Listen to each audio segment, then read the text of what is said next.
അപ്പോൾ ഗൈസ് നമുക്ക് ഇന്ന് വന്നിരിക്കുന്ന iPhone 12 pro year speaker complaint ആയിട്ടാണ്. അപ്പോൾ നമുക്ക് ആ ഇയർ സ്പീക്കർ ഒന്ന് ചേഞ്ച് ചെയ്ത് നോക്കാം. അപ്പോൾ ഇയർ സ്പീക്കർ എന്താണ് കംപ്ലൈൻ്റ് ആയിട്ട് ഞാൻ ജസ്റ്റ് നിങ്ങൾക്കൊക്കെ ഒന്ന് കാണിച്ചു തരാം.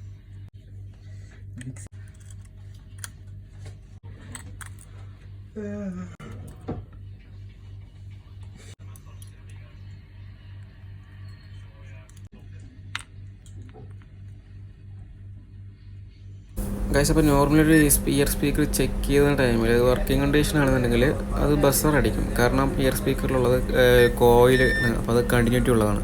അപ്പോൾ ഇതിൽ അതിൻ്റെ കണ്ടിന്യൂറ്റി നഷ്ടപ്പെട്ടിട്ടുണ്ട്. അപ്പോൾ നമുക്ക് പുതിയതെടുത്ത് ചെക്ക് ചെയ്ത് നോക്കാം. അപ്പോൾ നിങ്ങൾക്ക് മനസ്സിലാവും.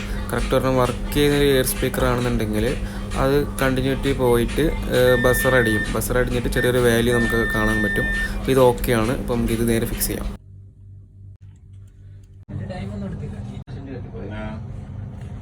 emergency